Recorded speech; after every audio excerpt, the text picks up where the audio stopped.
Muy bien, hermanos, estamos viendo la primera carta de Pedro. Hemos visto ya muchos temas en primera carta de Pedro. El día de hoy estaremos viendo cómo Pedro nos dice a nosotros los cristianos él está hablando a cristianos que están amenazados de padecer persecución, amenazados de sufrir injustamente el martirio. Y Pedro los va a estar invitándoles a reflexionar en que la persecución, para empezar, es injusta, pero sufrir por Cristo en caso de que llegara a padecer persecución es una causa noble y es una causa que trasciende aún más allá los estándares de la existencia. Un misionero contaba la experiencia de haber visto un camión llegar con muchos cadáveres a una plaza pública. Se acercó y preguntó quiénes eran. El soldado le respondió con una voz firme y gruesa y le dijo: son esos desgraciados evangélicos. Vamos a orar, hermanos, y vamos a poner este tiempo en manos del Señor. Señor amado, estamos por escuchar tu palabra. Estamos, mi Señor, listos para aprender de ti. Ciertamente, mi Dios, las cuestiones de nuestra vida estarán listas para distraernos. Pero mi Dios amado, te ruego que tú seas con nosotros en este día. Que tú, mi Señor, permitas que callemos nuestra mente. Que nuestra mente esté en silencio para escuchar tu palabra. Y al mismo tiempo que tu Santo Espíritu obre a través de tu palabra, mi Señor, y nos lleve a la obediencia, y nos lleve a la preparación, y nos lleve a la valentía, y nos lleve a quitar de nosotros todo temor, y seamos valientes para con nuestro Señor Jesucristo. Por favor, mi Señor, esto te lo estamos rogando el día de hoy. Te ruego por tu santa iglesia que está aquí, Señor. Es tu iglesia comprada a precio de sangre. Es tu iglesia que tú amaste con un amor eterno. Mi Dios amado, úsame para hablar tu palabra, porque soy débil, porque soy pecador, mi Señor, y porque ciertamente merezco el infierno al estar hablando de tu palabra. Pero tú me has tenido como por fiel y has limpiado y has cubierto mi pecado, mi Dios. Ayúdame a ser fiel a tu palabra. Ayúdame a ser fiel a la exposición de la misma. Ayúdame, mi Señor, porque soy débil y necesito de ti, mi Dios. Te ruego por mis hermanos, que tu Santo Espíritu genere en ellos convicción y caminemos juntos hacia la obediencia. Nos ponemos en tus manos en el nombre de tu Hijo amado Jesucristo. Amén. Mis amados hermanos, pues seguimos en la primera carta de Pedro, una carta preciosa en la que todos nosotros deberíamos de tener un espacio para guardarla en nuestros corazones, porque esta carta está escrita para darnos ánimo. Yo pienso que todos los que estamos aquí hemos tenido momentos de desesperación, momentos de ansiedades, momentos de temor, y esta carta que estamos viendo, hermanos, es para darnos ánimo cuando estemos pasando circunstancias complejas en nuestra vida y difíciles. La verdad, hermanos, es que todos las hemos pasado. Estamos pasando y pasaremos por la experiencia del dolor y el sufrimiento. El dolor, como dijo C.S. Lewis, el creador de las Crónicas de Narnia, él dijo en algún momento en el problema del dolor: el dolor es el megáfono de Dios. El cristianismo, hermanos, ya para estos tiempos, para el año 64 al 68, ya se había esparcido en todo el Imperio Romano. Ya había colonias cristianas en la parte sur de África, en la parte norte de África. Ya había colonias cristianas en la parte de Asia, lo que hoy es Turquía. Ya había colonias cristianas en la parte de Italia, lo que es Roma. Ya había colonias cristianas un poco más arriba. Y Pablo estaba pensando llegar hasta España. Por eso es que envió la carta en su momento a los romanos. Encontramos, hermanos, testimonios de todo ello. Para que todos escucharan el querigma principal del cristianismo. Querigma significa predicación. ¿Y cuál es la predicación principal del cristianismo? Jesús ha resucitado, y con su resurrección se encuentra la garantía del perdón de los pecados. Ahora seremos salvos de enfrentar la ira de Dios. Porque si usted se pregunta, hermanos, bueno, ¿y de qué somos salvos? Debe saber que no lo somos propiamente del infierno. Ese es un resultado, porque el infierno, hermanos, precisamente es el justo juicio de Dios por el pecado. Por medio de Cristo, hermanos, somos salvos de enfrentar la justicia de Dios y saborear por toda la eternidad su ira. Esta carta, hermanos, primera de Pedro, está escrita en medio de una convulsión histórica. Roma está quemada. El emperador le echó la culpa a los cristianos. Los judíos no querían a los cristianos. Los idólatras no querían a los cristianos, los idólatras griegos. Y los romanos los acusaban de ateísmo. falta que debería ser condenada hasta la muerte. Muchas esposas fueron abandonadas, muchos hijos fueron desheredados, muchos familiares fueron golpeados, muchos perdieron todo, pero eso no les importó ser fieles a Cristo y a este resucitado, porque sabían que su esperanza estaba viva. Su esperanza no era una esperanza muerta, su esperanza era y es hasta el día de hoy una esperanza viva. Les voy a pedir, mis hermanos, que me acompañen al versículo 13 del capítulo 3 de Primera de Pedro. El capítulo 1, hermanos, bueno, está lleno de identidad. Somos amados, escogidos, regenerados, aceptados. Somos extranjeros, pertenecemos a la familia de Dios. Seremos probados y el verdadero cristiano resultará vencedor para amar con verdad en su corazón a su hermano en Cristo, demostrando así su crecimiento en santidad. El cristiano lo único que quiere es alimentarse de la revelación de Dios, entendiendo que está firmemente establecido en el mejor fundamento que hay en esta tierra. Que ni siquiera se encuentra en esta tierra. Y ese fundamento es Cristo. Así que el mundo puede rodar, puede convulsionarse, puede resultar destruido, pero Cristo permanecerá. Y todos aquellos que tengan vida con Cristo también permanecerán, porque ahora en Cristo tenemos una nueva identidad. Hermano, usted sabía que los jóvenes del día de hoy buscan identidad desde pequeños. Ellos buscan identidad. Muchos adultos, teniendo 30 años, todavía no encuentran identidad, pero la verdadera identidad siempre la vamos a encontrar en Cristo. ¿Quién eres tú? Yo soy un cristiano. Y la primera carta de Pedro nos invita a todo ello. Tenemos, hermanos, los afectos del Padre en nuestro interior, si verdaderamente tenemos los pensamientos de Cristo en nuestra mente. Entonces, hermanos, mírate con los ojos que Dios te ve, compórtate a la altura de tu llamado, con tu familia, con tus vecinos no cristianos, con el gobierno en turno, recordando, hermanos, que el carácter de Cristo es para emularlo en nuestra vida. Ese amor, esa misericordia, esa entrega total que Él tuvo por sus amados. Que por cierto, vimos que también ese carácter hay que tenerlo como esposas. Ese mismo carácter hay que tenerlo como esposos y también como hermanos en Cristo. Amándonos unos a otros, evitando devolver mal por mal, evitando hablar mal de otros cristianos y mal de otros en sí que les rodean, manteniendo limpio y santo el testimonio de esta iglesia para con los de afuera. Eso lo haremos tratándonos bien, hablando bien de nosotros, ayudándonos entre nosotros, porque estaríamos cometiendo grandes errores al estar hablando mal de nosotros mismos con los de afuera. Eso es diabólico, de hecho. Y es aquí, hermanos, donde llegamos al pasaje del día de hoy. Acompáñenme con su vista, versículos 13 al 15. ¿Y quién es aquel que os podrá hacer daño si vosotros seguís el bien? Mas también si alguna cosa padecéis por causa de la justicia, bienaventurados sois. Por tanto, no os amedrentéis por temor a ellos, ni os conturbéis, sino santificad a Dios el Señor en vuestros corazones. Muy bien, hermanos, lo primero que vamos a ver el día de hoy es que Pedro nos afirma la seguridad que tenemos en Jesús cuando confiamos en Él, sabiendo que el sufrimiento por el Señor es gozo. Sabiendo que el sufrimiento por el Señor es gozo. Dijo Juan Calvino en alguna ocasión, uno de los grandes reformadores de la iglesia: aunque podamos estar severamente zarandeados aquí y allá por muchas tempestades, viendo que el piloto que gobierna la nave en la que navegamos no va a permitir que perezcamos ni aún en medio de los naufragios, no hay razón para que nuestras mentes se sientan abrumadas por el temor y vencidas por la fatiga. Nuestro pasaje del día de hoy, hermanos, comienza con una pregunta: ¿quién os podrá hacer daño?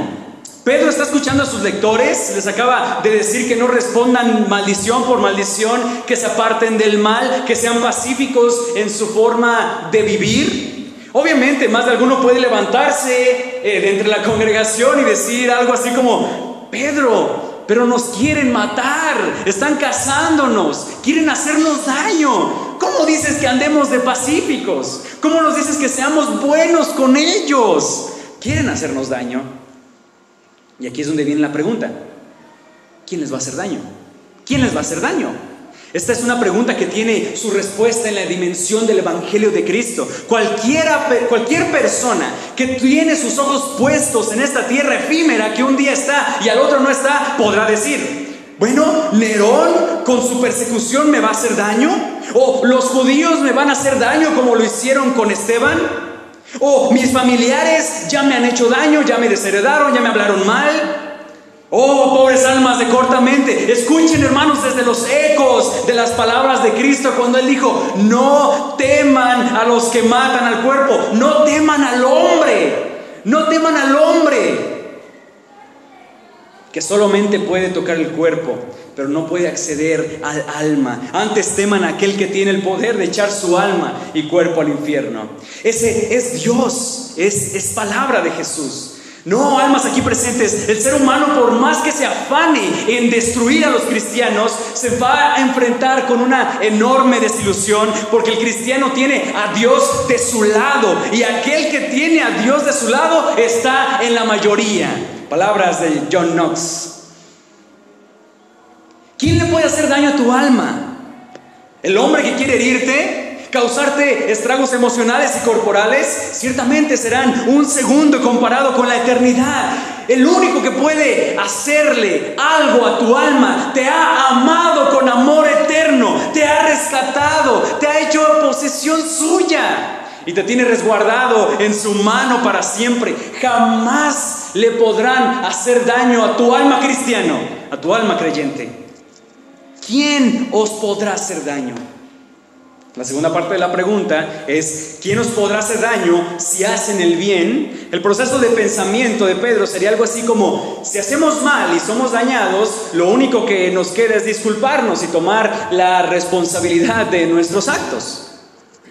Pero si hacemos el bien, si vivimos una vida conforme al carácter de nuestro Señor y aún así nos hacen mal, Cristo mismo estará fortaleciéndonos. Pero hay algo que aclarar aquí, hermanos, hay algo que aclarar un poco más aquí. Y es que la pregunta en el original, es como lo traduce la Biblia de las Américas, es así: ¿y quién os podrá hacer daño si demostráis tener celo por lo bueno? Aquí está lo que Pedro espera de los cristianos, y es que en nuestra vida estemos reflejando, es más, la palabra es esta: estemos teniendo un celo por lo bueno. La palabra que encontramos aquí es celotes, y habla de una persona que vive esforzándose conscientemente por hacer el bien. ¿Ha conocido usted alguna vez a una persona celosa? Bueno, suele estar muy al pendiente. Oye, ¿qué estás haciendo? Oye, ¿qué está pasando? Oye, ¿dónde estás? No digo que eso sea correcto, de hecho es muy incorrecto. Pero quiero atraer este pensamiento a lo que nos está diciendo Pedro. Lo que nos está diciendo Pedro es: oye, ¿qué puedes hacer para hacer el bien? Oye, piensa bien para hacer el bien. Oye, vive haciendo el bien. Preocúpate por hacer el bien. Ciertamente habrá quien se esfuerza por motivos egoístas para que sean vistos, pero no es el caso con lo que Pedro nos dice. Aquí nos habla de un esfuerzo por hacer el bien y que esto traiga como resultado la edificación, para que todos ellos sean fervientes en lo bueno. Ellos hagan lo que es bíblicamente bueno, moralmente bueno y culturalmente bueno, para que los cristianos sean vistos con respeto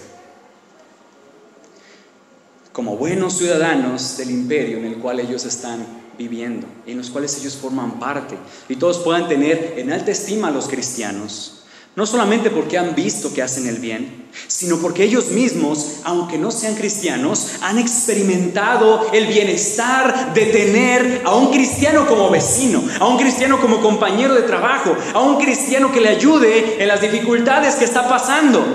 A eso, hermanos, somos llamados. A eso somos llamados. Ahora, en la semana le pidieron a mi esposita si le podría hacer una carta de recomendación a una hermana creyente de la ciudad de Guadalajara, y ella se la hizo. Y me llamó mucho la atención una parte de esta recomendación, porque ella puso hasta la parte final, y ella es una persona que tiene y fomenta los valores buenos, así que pueden confiar en ella.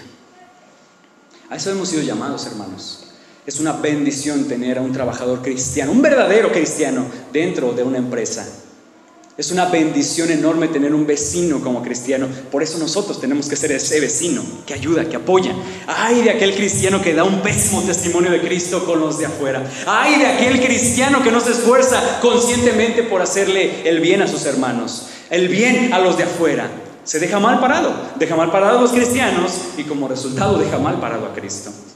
Esto es importante que lo sepamos, mis hermanos. Habrá momentos en que no vamos a querer hacer lo correcto. Habrá momentos en que las personas no lo van a merecer. Habrá momentos en que la carne nos ganará y daremos un mal testimonio de Cristo, pero somos llamados a hacer el bien. Es interesante que esto provenga del mismo apóstol Pedro. Él es el mismo apóstol Pedro que en el huerto de Getsemaní, el jueves por la noche, mientras los soldados habían llegado con Jesucristo, sacó una espada y le cortó la cabeza le cortó la oreja a uno de los soldados que estaban aprendiendo a Jesús.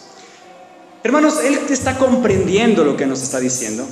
Él ha probado la seducción de las represalias. Él sabe lo que precisamente son las represalias, pero aún así, Pedro ha conocido, después de todos estos años, que el mejor camino del cristiano es una pasividad no violenta a quienes les están haciendo daño. Antes bien, si te hacen un mal, responde con bien, que es lo que estuvimos viendo la semana pasada. Una pasividad no violenta. Ese es el cristiano.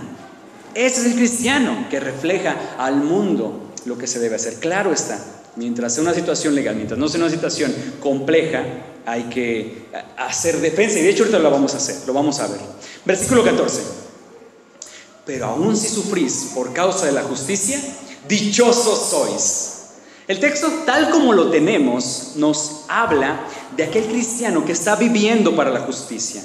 O sea, que verdaderamente vive para hacer lo bueno, vive para obedecer al Señor y agradarle. Raramente sufrirá. Aquel cristiano que hace eso, raramente sufrirá un daño por parte del mundo, porque ha demostrado la bondad interior. Sin embargo, el mismo apóstol Pedro en esta parte del pasaje está abriendo la posibilidad de que un verdadero cristiano que ha vivido el evangelio haciendo lo bueno, raramente sufrirá por causa de su carácter. No significa que va a sufrir, significa que está la posibilidad remota de que sufra. En suma de todo esto, dice Pedro, si es por el evangelio de Cristo, si llegan a sufrir por el evangelio de Cristo, dichosos son.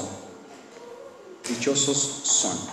Tal vez muchos de nosotros veríamos la felicidad en términos de disfrutar un tiempo en la playa, disfrutar buena economía, disfrutar en familia, tener una vida tranquila. Y son partes de las bendiciones que el Señor nos ha entregado y nos otorga a nosotros. Sin embargo, este versículo son palabras de preparación. Son palabras de preparación. Al igual que nosotros, tal vez no estamos sufriendo nosotros una persecución en donde estamos con la puerta cerrada o debajo en una cueva, esperando a que tal vez llegue alguien con pistolas y nos mate con toda libertad. No estamos esperando eso. Pero dice el apóstol Pedro a estos cristianos que les envió la carta, cabe la posibilidad de que en algún momento sufran por su fe. Y si sufren por su fe, prepárense. Prepárense mentalmente, prepárense espiritualmente, prepárense emocionalmente para sufrir por la causa de Cristo. Estos hermanos que recibieron la carta ya tenían las noticias de la muerte de Pablo. Al parecer Silvano o Silas se las había llevado ya. Acababan de degollar a Pablo en la vía Apia.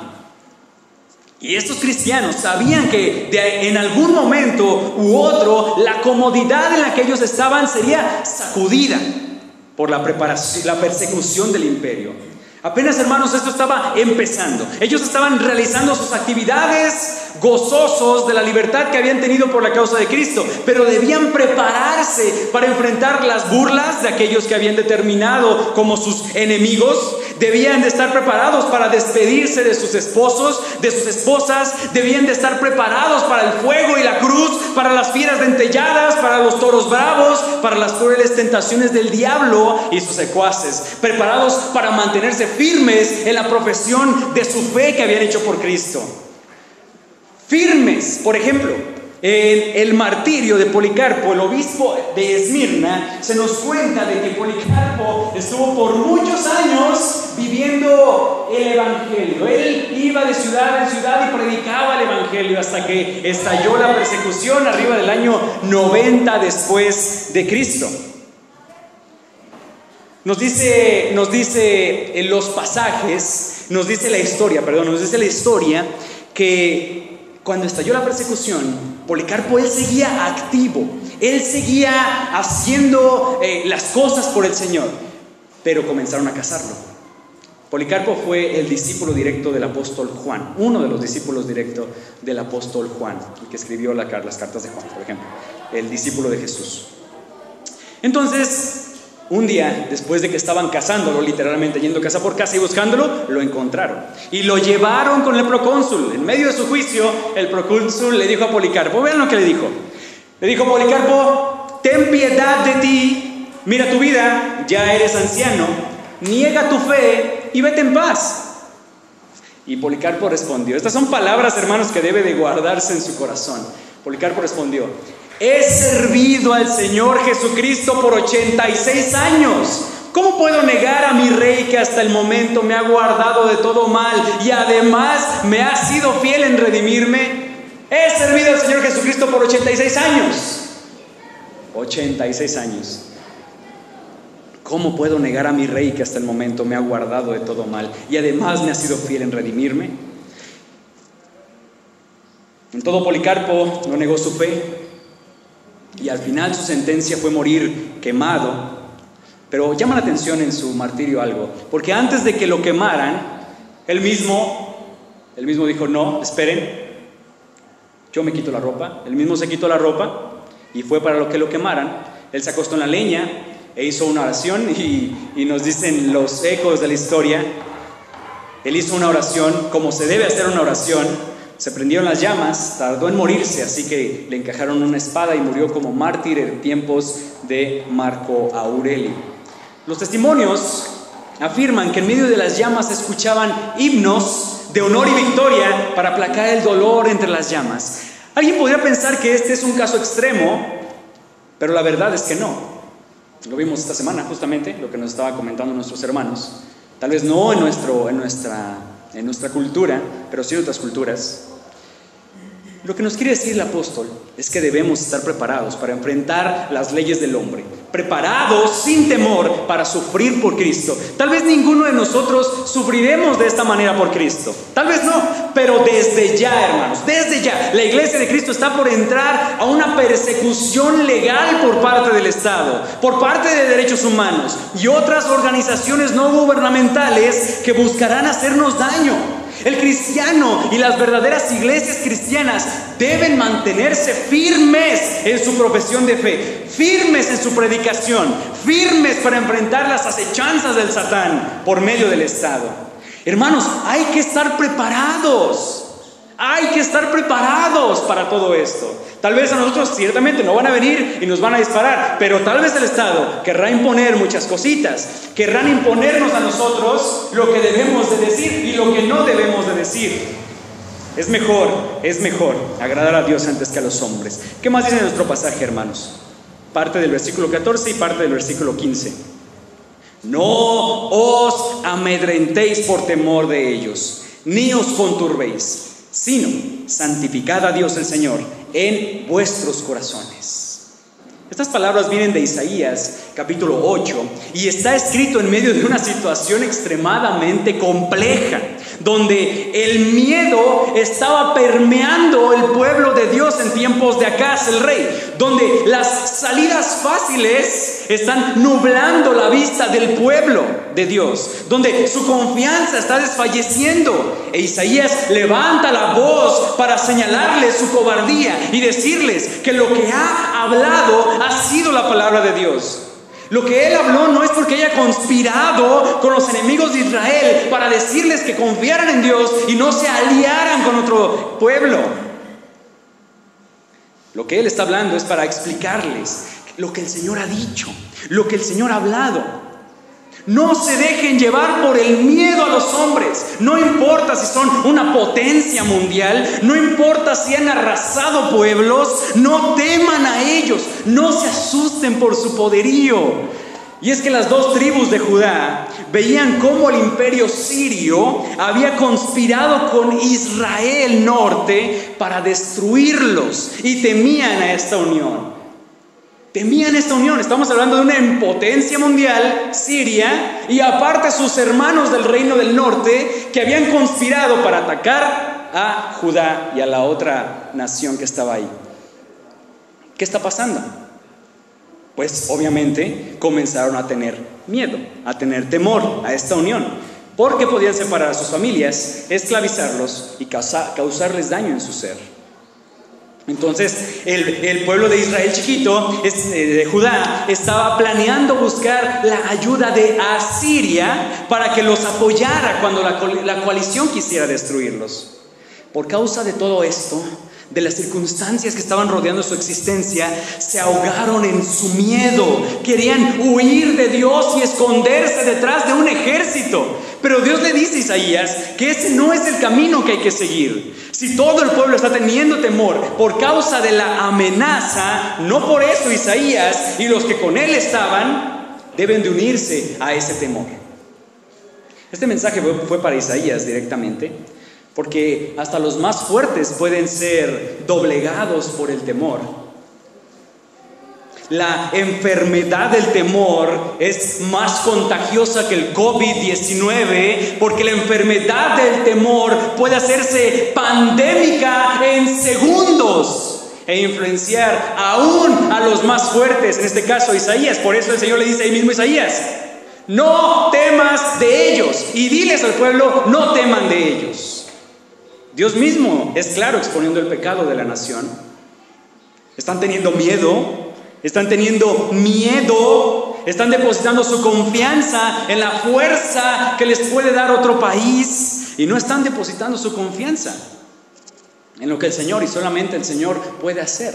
¿Y qué puede hacer el Señor? Salvarlos de formas que solo el Señor hace, y que de hecho lo hizo años después ante la potencia mundial como lo fue Siria en el tiempo de Ezequías, un rey después de Acaz, porque lo buscaron de corazón.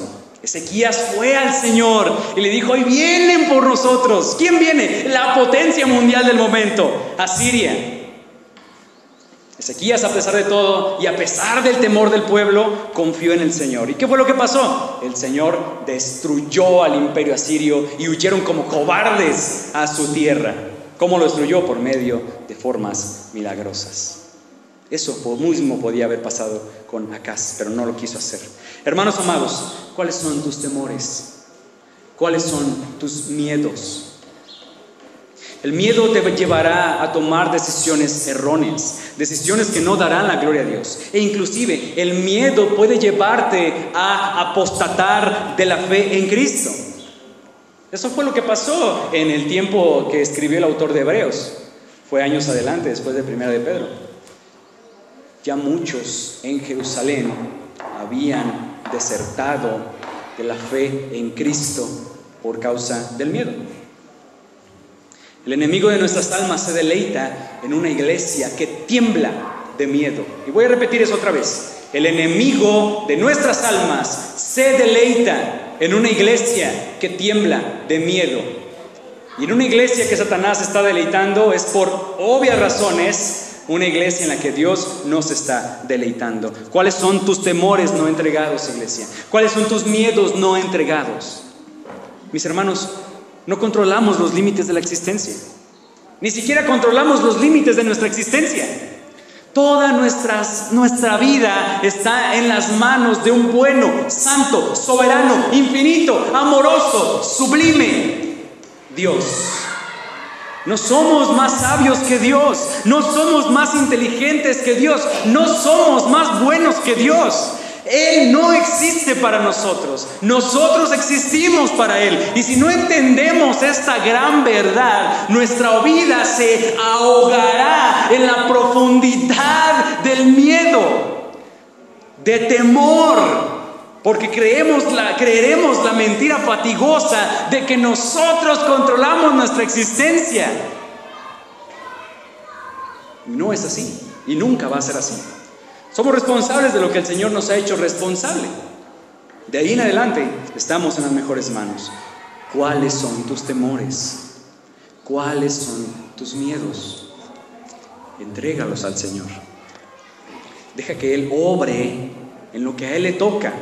Y en cuanto a nosotros, seamos responsables de lo que somos responsables, sin temer lo que nos pueda hacer el hombre. Estamos en manos del Dios eterno, que los cielos de los cielos no lo pueden contener. No temas, no temas, no temas. Son palabras muy recurrentes en la Escritura. No temas, no tengas temor.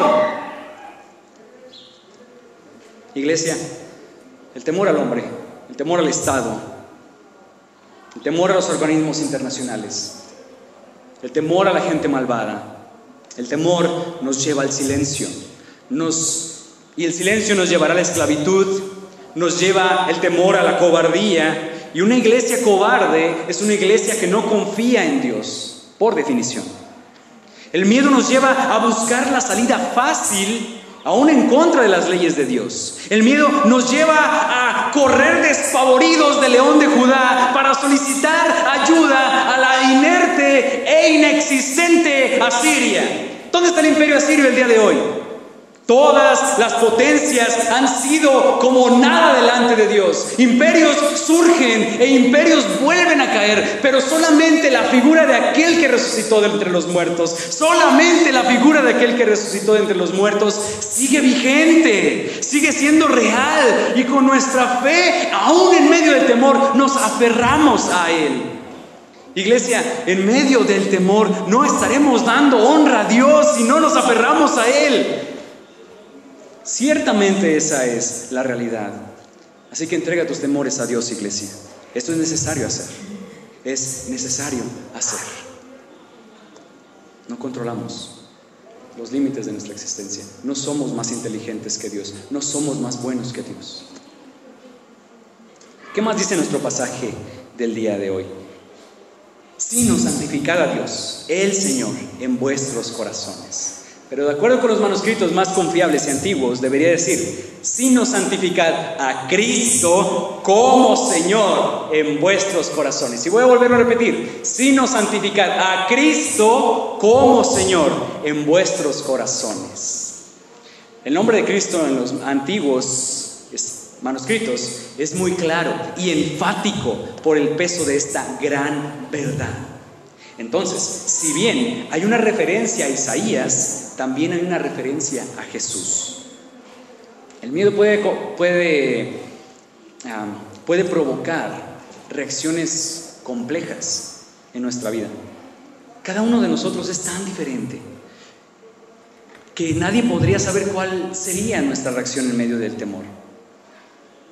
Me parece que el Señor es muy sabio al inspirar a Pedro al escribir estas palabras de Isaías, porque si hay una reacción común en aquellos que se han dejado controlar por el miedo, es precisamente que ceden su corazón, o sea, ceden sus emociones, sus pensamientos, su voluntad, los ceden al temor. Eso es precisamente lo que pasó con el pueblo del Señor en Isaías. Y por eso Isaías es claro al decirles que santificaran a Dios en sus corazones. Y por eso Pedro es claro al decirnos a nosotros que santifiquemos a Dios en nuestros corazones. O sea, que le demos el lugar al Dios Todopoderoso en nuestros corazones, en nuestras vidas. Porque si no lo hacemos, algo más va a tomar control de nuestro corazón, y eso va a ser el miedo.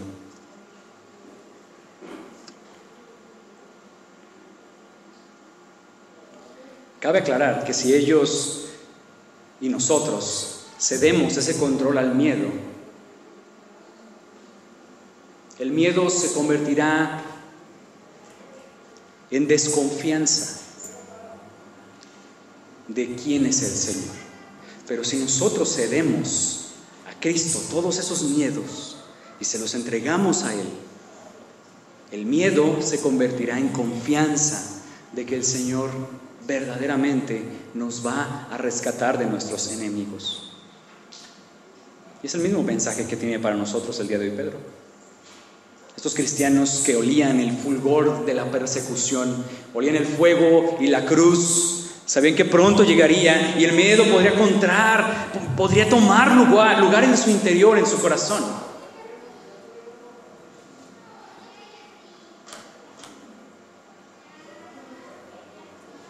Así que desde los tiempos del rey Acaz, pasando por las voces del pueblo de Israel y de Isaías, pasando por las voces del apóstol Pedro, nos dice a nosotros el día de hoy este mismo mensaje.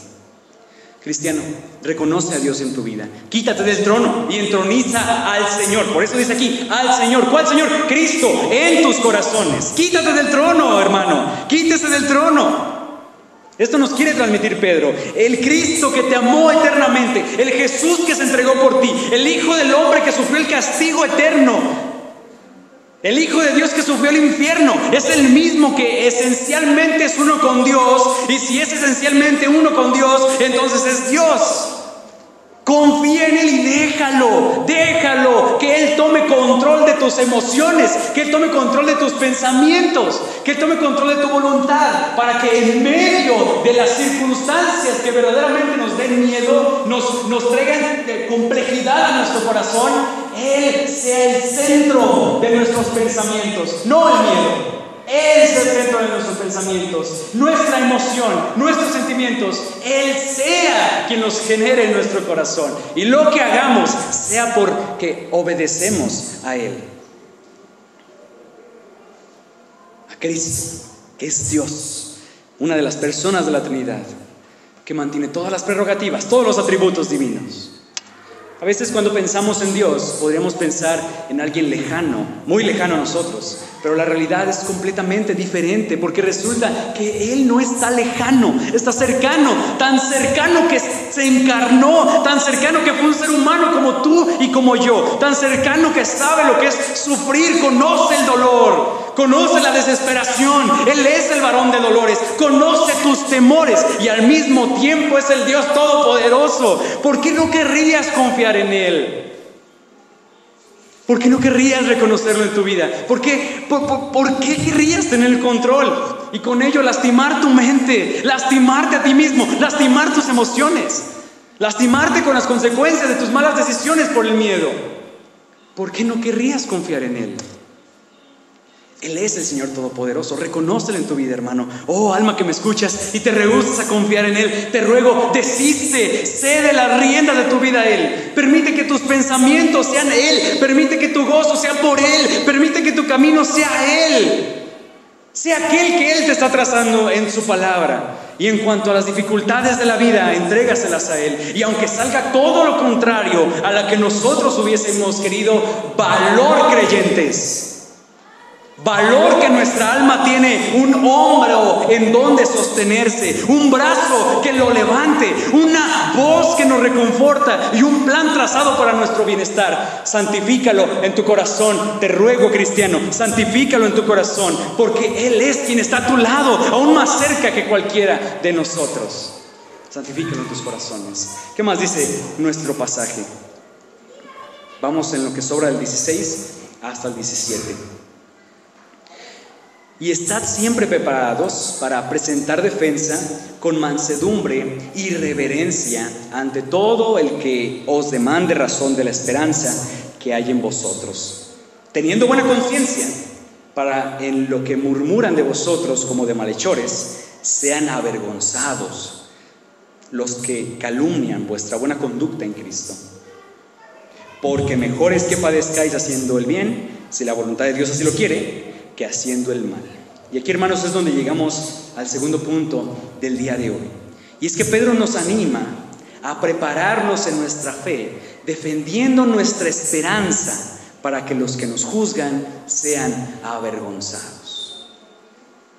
El pasaje, hermanos, fue claro cuando nos habló de la actitud interna, la actitud de confiar en el Señor, pase lo que pase, esté pasando lo que esté pasando y vaya a pasar lo que tenga que pasar. Pero también hay una actitud que es mental. Y es que Pedro les manda a estos creyentes a ser cristianos informados. El cristiano debe estar preparado en todos los sentidos para que cuando llegue la hora en que los hombres se levanten contra Cristo, en contra de la sabiduría de Dios o en contra de su palabra, ellos como cristianos puedan presentar defensa de la esperanza que hay en ellos como cristianos. El contexto específico se refiere primeramente a un juicio formal por parte de las autoridades, como aquellos juicios que le hicieron a Pablo las autoridades romanas. En esos juicios, en más de una ocasión, se le va a preguntar a los cristianos: ¿por qué estás creyendo en Cristo? ¿Por qué eres cristiano? Y ellos tenían que responder: ¿por qué son cristianos? Y no solamente ellos, hermanos, sino que cada uno de nosotros debe de saber cómo responder a esa pregunta, argumentando con la Biblia la razón de su cristianismo. La palabra defensa que tenemos aquí viene del vocablo griego apología y se refiere a la defensa de la esperanza que hay en nosotros. Esta palabra ha sido, es y será extremadamente relevante desde los tiempos de la iglesia primitiva hasta los tiempos de la iglesia del siglo XXI, porque desde tiempos inmemoriales el cristianismo es una fe razonable, es una fe razonada. Y el cristianismo ha buscado la razón de su fe, presentando defensa a todo argumento que busque quitar a Dios de la ecuación. Cabe aclarar, hermanos, que Dios no necesita a nadie que lo defienda. Él es Dios. Sin embargo, las personas deben de conocer las razones de su fe cristiana. Ciertamente estas razones no van a convertir a nadie a Cristo. Eso es una obra especial de Dios a través del Evangelio. Él y solamente Él, el Señor, convierte la disposición de la voluntad, convierte al corazón humano, alumbra los ojos para que las personas puedan ver la salvación en Cristo. Sin embargo, es importante dar razón de nuestra fe. Recuerdo aquella clase de segundo grado de mi primaria, cuando mi maestra nos dijo que leíamos los libros, me parece que era el libro de geografía, y estábamos en aquella clase de segundo grado, eso tenía 6 años. Y lo más seguro es que ese recordatorio lo hubiese olvidado, si no es que hubiese dicho esto la maestra. Estábamos viendo ese día los orígenes del universo, los orígenes de la Tierra y los orígenes del ser humano. Aquella clase, como les comento, hubiese pasado desapercibida y quedaron en olvido como otras clases que también se tomaron.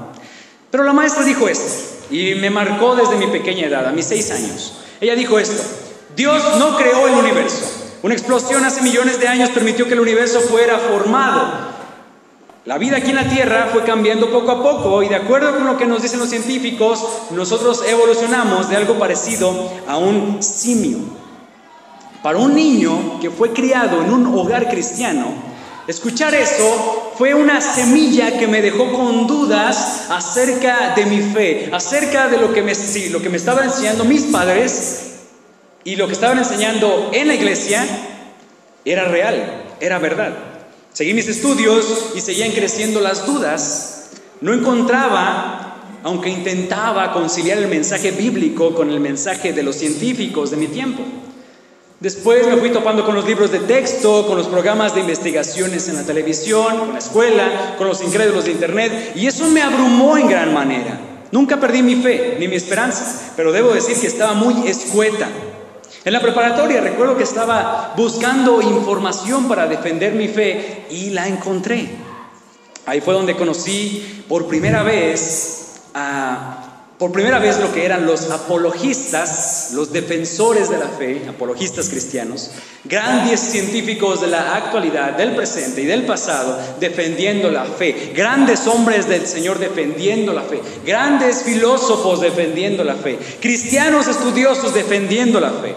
Así que comencé a leer, comencé a escuchar conferencias de Answers in Genesis, respuestas en Génesis. Ellos tienen una plantilla de hombres del Señor con doctorados, podemos decirlo así, PhD, doctorados en diferentes temas. A veces veo los flyers de Answers in Genesis y el PhD en ciencias de quién sabe qué, ciencias físicas, cosas así. Entonces son grandes hombres del Señor.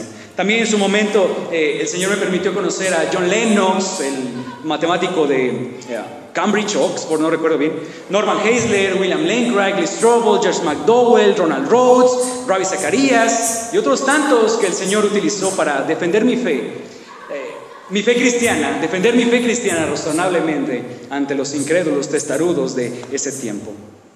Ciertamente, a pesar de la situación de Ravi Zacharias, en la actualidad, los que lo sepan, igual tengo que mencionarlo, en su momento no desecho los libros ni tampoco el conocimiento que él aportó. Tristemente, su testimonio fue muy malo. Ahora sí, hermanos, con base en ello, supe que hace 100 años, ni siquiera, hace menos de 100 años se pensaba que el universo era eterno, o sea, que siempre había existido, pero llegaron grandes avances de los científicos de su tiempo donde nos dimos cuenta que el universo se está expandiendo. Las observaciones de Edwin Hubble en el 1929 llegaron a nosotros y dijeron, ¡ay! Los planetas se están separando, eso quiere decir que el universo se está expandiendo. Llegaron años después las leyes de la termodinámica, donde la segunda ley de la termodinámica nos dice que la energía en el universo es finita. Eso quiere decir que se va a terminar la energía que está dando nuestro Sol y la energía que está en el universo. Entonces, el punto principal que se mantuvo desde la era griega hasta hace menos de 100 años, que el universo eterno se tumbó, se derrumbó por medio de al menos estos dos estudios. El universo se expande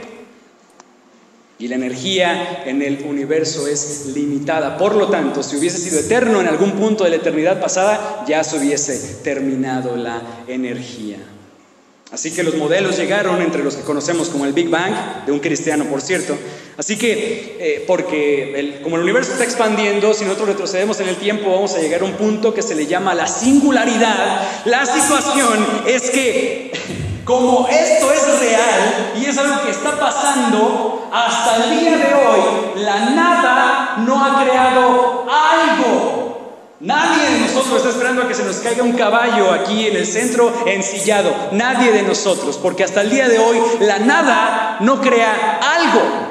Y lo que vemos nosotros el día de hoy y lo que se tuvo que ver en esos tiempos es que Dios otra vez fue muy relevante y lo sigue siendo hasta el día de hoy. Los círculos científicos siguen siendo, sí, el cristianismo en los círculos científicos sigue siendo muy relevante. No se pueden crear cosas espontáneamente. La nada no crea algo. Entonces, ¿por qué estamos aquí? No está la respuesta en la ciencia es limitada. La respuesta está en la Biblia. Solo Dios es la causa última de nuestra existencia. Solo alguien que goce de poder, solo alguien que goce de inteligencia, solo alguien que goce de sabiduría, de creatividad, de eternidad, que no está ligado a las leyes físicas ni tampoco está ligado al espacio y al tiempo, puede crear un universo como el nuestro. Y eso solamente es el principio de lo que los grandes eruditos cristianos han estudiado y siguen estudiando hasta el día de hoy. He visto buenos debates de creyentes que defienden la fe y cumplen con las características aquí mencionadas. Lo hacen con mansedumbre y reverencia. Nosotros, hermanos, sabemos en lo que creemos. Sabemos que es real. Sabemos que hay razones suficientes y de más peso para creer en Cristo y su resurrección, para creer en la realidad de Dios y para creer que ese Dios es el Dios revelado en las Escrituras, que para no hacerlo. Así que, hermanos, nosotros debemos de ser cristianos informados de nuestra fe para defenderla cuando sea momento con mansedumbre. No tenemos por qué pelearnos, no tenemos que tensionarnos. Hablemos de la razón por la cual somos seguidores de Cristo. Hablemos de la salvación que tenemos a través del Evangelio. Hablemos del juicio por venir. Hablemos del gran amor de Dios. Hablemos de su persona. Hablemos de sus obras. Hagámoslo. Y al mismo tiempo, preparemos nuestras mentes para defender nuestra fe razonablemente contra los incrédulos. Ya sea por lo que creemos o ya sea porque nos quieren extorsionar.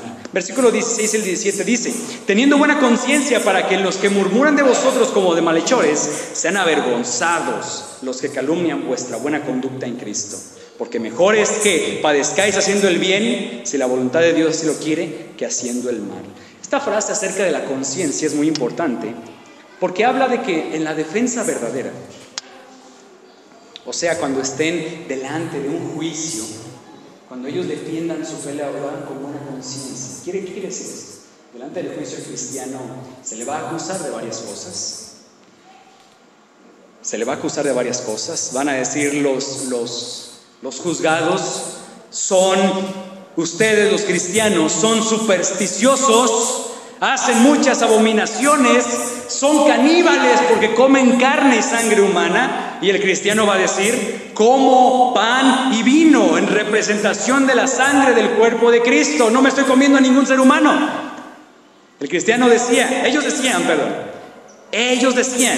cometen incesto teniendo relaciones sexuales. El cristiano decía, somos de la familia de Dios, ellos son mis hermanos, pero Dios repudia la fornicación y el adulterio. Ellos decían, son ateos, no creen en los dioses. El cristiano decía, creo en el Dios que los cielos de los cielos no lo pueden contener, y en Cristo su Hijo que murió por mis pecados en la cruz.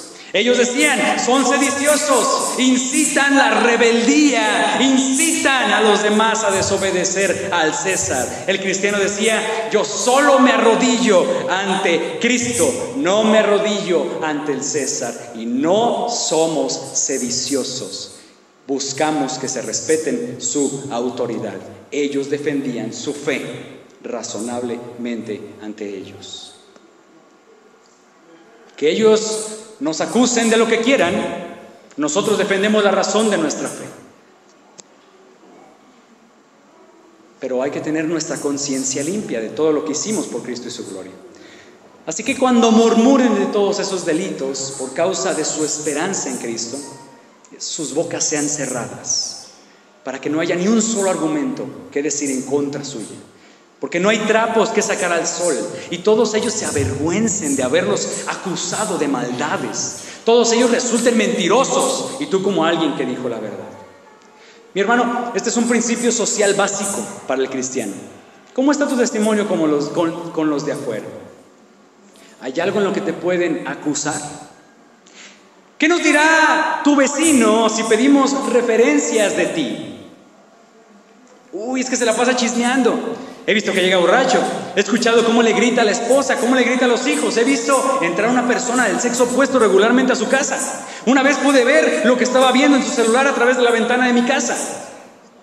Nuestros vecinos, conocidos, amigos o familiares podrán hablar y levantar muchos falsos en contra de nosotros. De eso ningún cristiano se salva ni se ha salvado a través de la historia.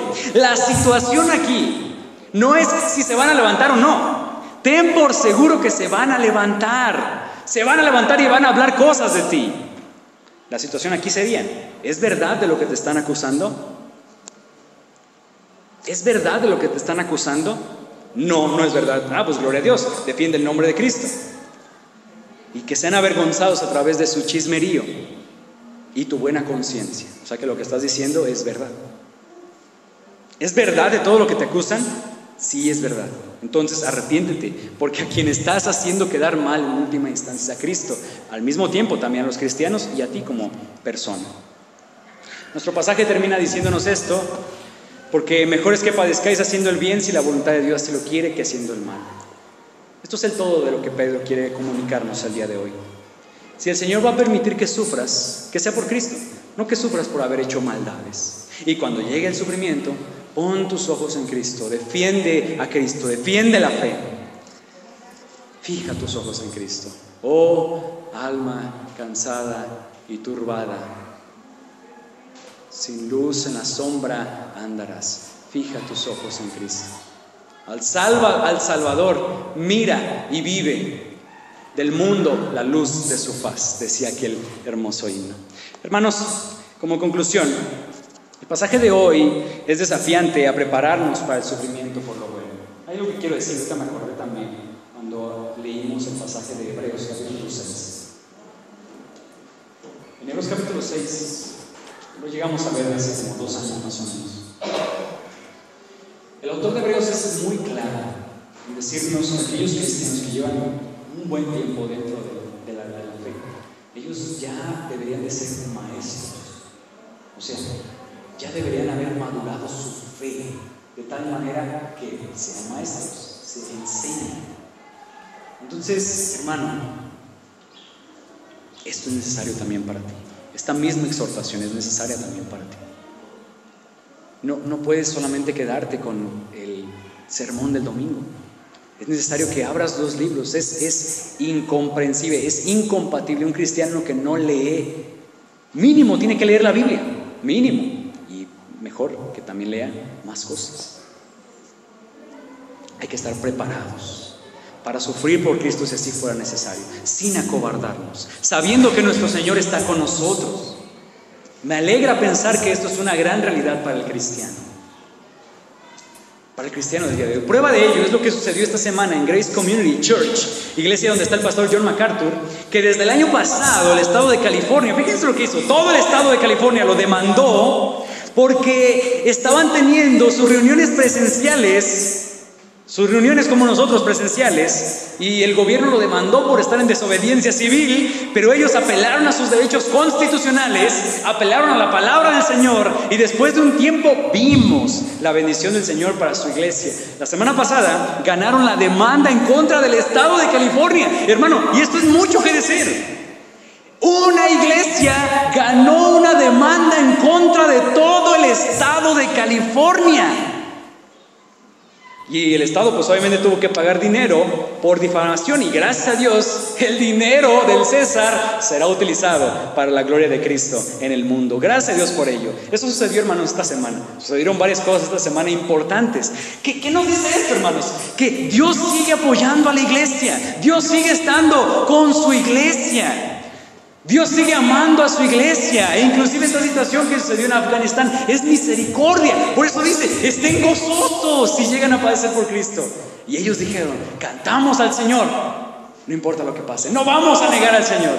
Y llegaron felices como mártires delante del Señor estos cristianos. Y esta iglesia de Estados Unidos llegó y levantó el alto nombre de Cristo, y todavía sigue diciendo, por eso Dios sigue cuidando y protegiendo a su iglesia. Sin embargo, es una preparación también para nosotros, de decirnos que hay que estar preparados ante el gobierno en medio de las incertidumbres.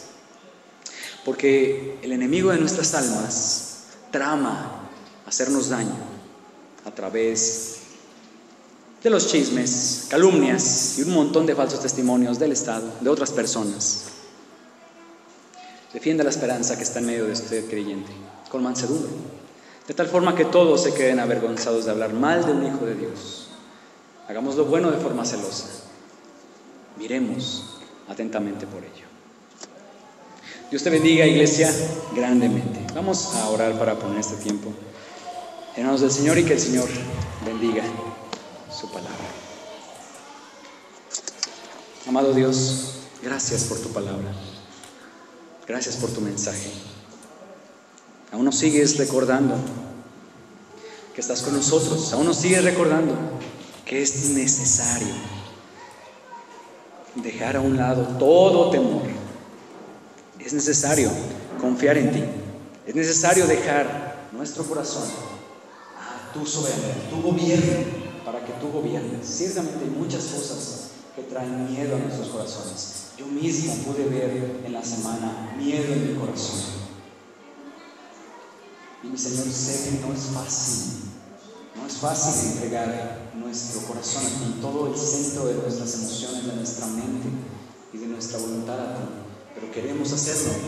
Queremos que tú seas el rey de nuestra vida, queremos que tú seas nuestros pensamientos, queremos que tú seas nuestros sentimientos, queremos que tú seas con nuestra voluntad para tomar las decisiones que tengan que ver con tu camino.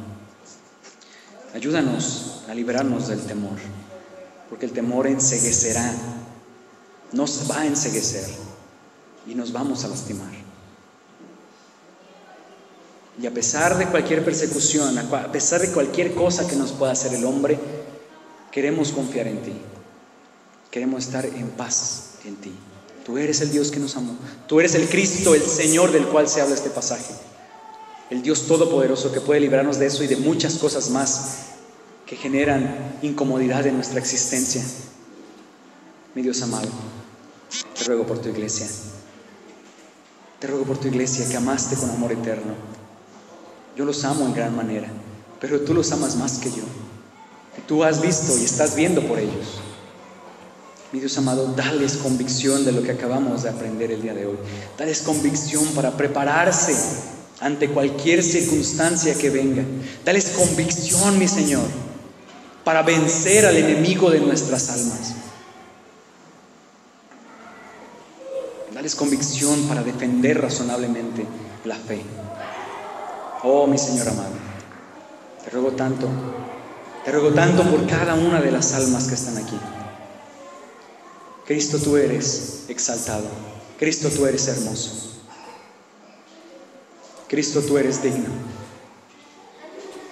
Y queremos predicarte a ti. Y lo hicimos el día de hoy. Tú eres el Señor. Oh, mi Dios, muchas gracias por ello. Rogamos que este mensaje no se vaya de nuestros corazones. Por favor, en el nombre de Jesús. Amén. Amén. Doy paso a quien tiene la dirección del día de hoy.